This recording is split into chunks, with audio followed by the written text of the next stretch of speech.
मुअज़्ज़िज़ हाज़रीन, जो भी मेरे भाई बैठे हैं यहाँ पे, और डॉक्टर साहब को मैं आदाब अर्ज़ करता हूँ। और मैं समझता हूँ कि मेरे कश्मीरी भाइयों की खुशनसीबी है कि ऐसी नेक रूहें यहाँ आएँ और हमें दरस दें, सच्चाई से वाकिफ़ कराएं। ये हमारी खुशकिस्मती, क्योंकि रूहानियत की बात जो है वो इंसान के अंदर की जो परतें हैं जिस पे मैल जन्म जन्म की जमी होती है, ये इजलास, ये मुबारक दिन वो हमारी गंदगी को साफ करते हैं, अंदर की मैल को साफ करते हैं। और गुरु ग्रंथ साहब का एक शब्द मैं यहाँ जरूर अर्ज करना चाहूँगा, क्योंकि गॉड इज वन, कोई फर्क नहीं पड़ता। जब बाबा जी मक्का गए तो वहाँ लोगों ने कहा ये कोई फिर दीवाना फकीर आया है यहाँ पे। वहाँ उस वक्त ये सवाल नहीं था ये किसी सिख कौम से ताल्लुक रखता है या किसी और कौम से, उनको तो उस वक्त सिर्फ देखा गया एक फकीर, मस्ताना फकीर, इसलिए गॉड इज वन। और मैं ये कहना चाहता हूँ कि खालिक खलिक खलिक में खालिक, वो अल्लाह जो है, खालिक जो है, सारी दुनिया के लिए उसकी रहमत की नज़र है, उसमें हम भी हैं, आप भी हैं, सब हैं।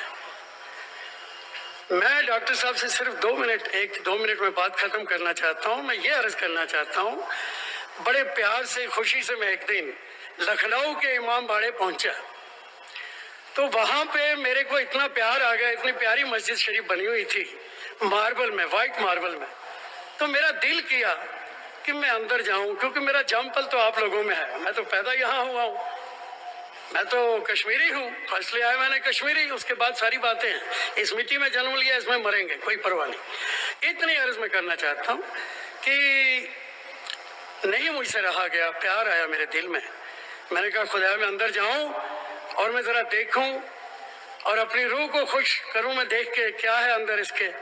वहाँ एक बोर्ड लगा था कि non Muslim is not allowed in the मस्जिद।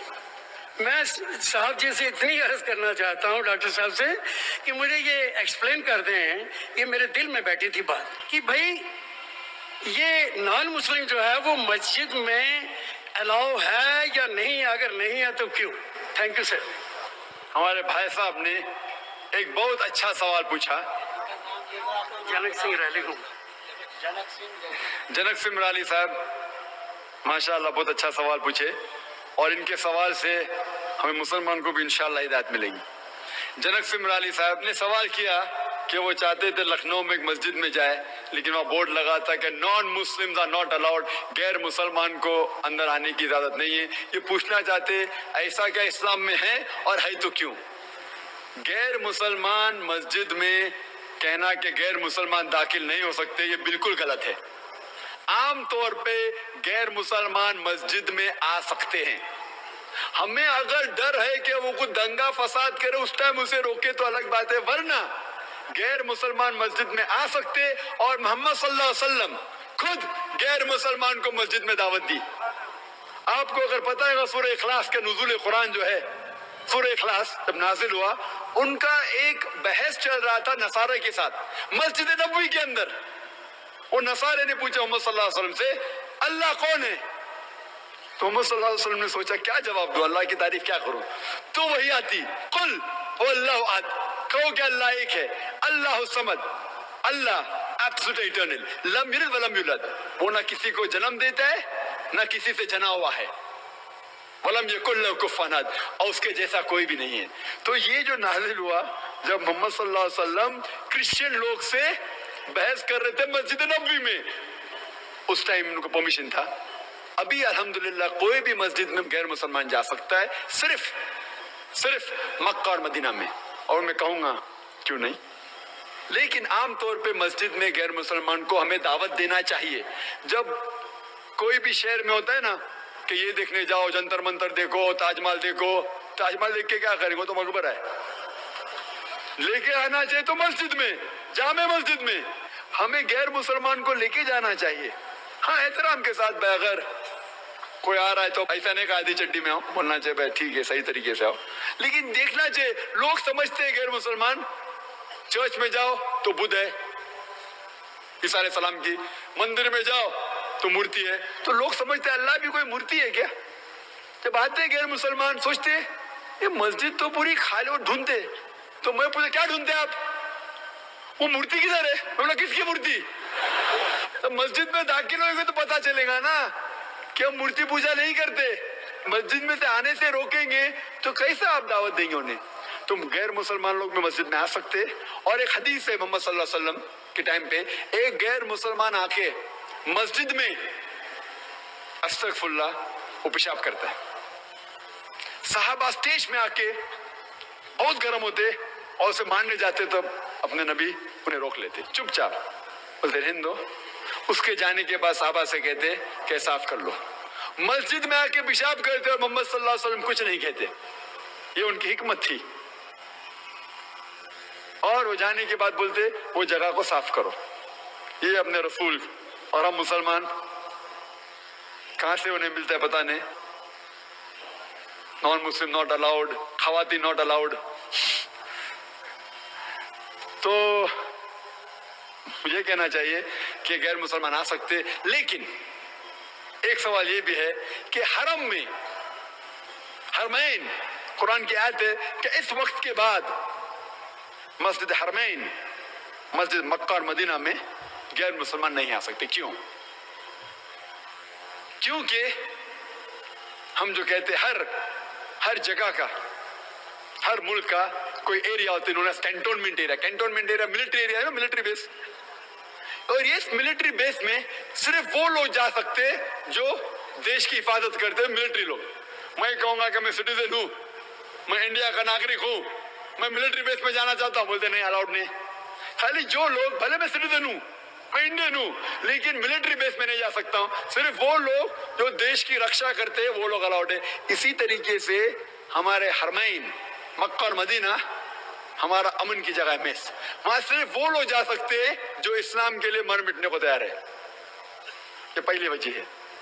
दूसरी वजह, हर कंट्री में आपको दाखिल होने के पहले वीजा की जरूरत है। वीजा अगर मुझे अमेरिका जाने का तो वीजा चाहिए, सिंगापुर जाने का वीजा चाहिए। और वीजा मिलने के पहले कई मुमालिक में शर्तें लगी है। मिसाल के तौर पे सिंगापुर जब मैं गया था पहली बार, वहां लिखा था डेथ टू ड्रग ट्रैफिकर्स। अगर आप ड्रग्स देते पकड़े गए आपको कत्ल। मैं कहूंगा नहीं, कत्ल अच्छी सजा नहीं। आपको अगर सिंगापुर में आने का है, रूल फॉलो करने का है, वरना सिंगापुर में मत आओ। अगर मुझे कोई भी मुल्क में जाने का है, मुझे वीजा चाहिए और वीजा के कुछ शराइत होते हैं। अगर आप शर्त पूरा करेंगे तो आपको दाखिल होने की इजाजत है, नहीं पूरा करेंगे तो नहीं इजाजत। मक्का और मदीना जाने की शर्त वीजा है। आप अपने जबान से कहो ला इलाहा इल्लल्लाह मोहम्मद रसूलुल्लाह, कि अल्लाह एक है, उसके अलावा किसी की पूजा नहीं करना चाहिए और मोहम्मद सल्लल्लाहु अलैहि वसल्लम उसके आखिरी नबी। अगर आप ये कहेंगे तो कोई भी मुसलमान आपको रोक नहीं सकता। Hello, sir, I'm Dr. Bhagyashree. I want to ask you a question about the organ transplantation, because generally in medical field we encourage the blood donation for the patients who are suffering in a very critical condition, but after the brain death medical field encourages the organ donation like eye donation or liver donation, kidney donation. What is the Islam says about the organ donation? बहन ने सवाल पूछा है कि इस्लाम की राय क्या है organ donation के बारे में। जिस तरीके से ब्लड ट्रांसफ्यूजन करते हैं, ऑर्गन डोनेशन कर सकते हैं, इंसान जिंदा है या इंसान मरने के बाद हम किडनी या आंख क्या कुछ दे सकते हैं क्या नहीं। ऑर्गन डोनेशन के मुतालिक इस्लाम में कहा गया है कि डायरेक्ट कोई वर्स कुरान में नहीं, आयत नहीं है, कोई हदीस ने जिसमें लिखा है कि ऑर्गन डोनेशन कर सकते हैं नहीं कर सकते। लेकिन जब हम तहकीक करते हैं कुरान की आयतों की और हदीस की, और बहुत से मीटिंग और कॉन्फ्रेंस हो चुके, इसके अंदर 3 शर्त अगर पूरे होते हैं तो ऑर्गन डोनेशन जायज है। पहली शर्त, अगर दो शख्स अगर जिंदा है और कोई ऑर्गन डोनेट करता है उसको मेजर लॉस नहीं होना चाहिए। मिसाल के तौर पे अगर मैं दिल डोनेट करूंगा तो मर जाऊंगा, तो मैं जीते जी दिल को डोनेट नहीं कर सकता हूं। लेकिन आज की साइंस कहती है कि इंसान के पास 2 किडनी है, अगर वो एक किडनी किसी को डोनेट करता है फिर भी वो एक किडनी के जरिए जी सकता है। तो अगर मेरी वालदा की किडनी फेल हो चुकी है और मैं एक किडनी मेरी वालदा को देता हूं तो ये जायज है। दूसरा पॉइंट, जो शख्स ऑर्गन को रिसीव करता है उसको मेजर बेनिफिट होना चाहिए उसके लाइफ में। और थर्ड, कोई भी ऑर्गन डोनेट करता है तो पैसा उसे नहीं मिलना चाहिए, not for any economical gains. अगर ये तीनों शराइत पूरे होते हैं कि जो शख्स ऑर्गेन दे रहा है उसको मेजर लॉस नहीं होना चाहिए. अगर वो मर जाता है उसके बाद कोई ऑर्गेन डोनेट करना चाहता है तो ये जायज है. उसके बाद जो ऑर्गेन रिसीव कर रहा है उसे मेजर बेनिफिट होना चाहिए उसके हेल्थ के अंदर. और थर्ड चीज, पैसे के लिए कोई भी ऑर्गेन डोनेट नहीं करना चाहिए. अगर ये तीनों शराइत उतरते हैं तो ऑर्गेन ट्रांसप्लांटेशन, ऑर्गेन डोनेशन जायज है.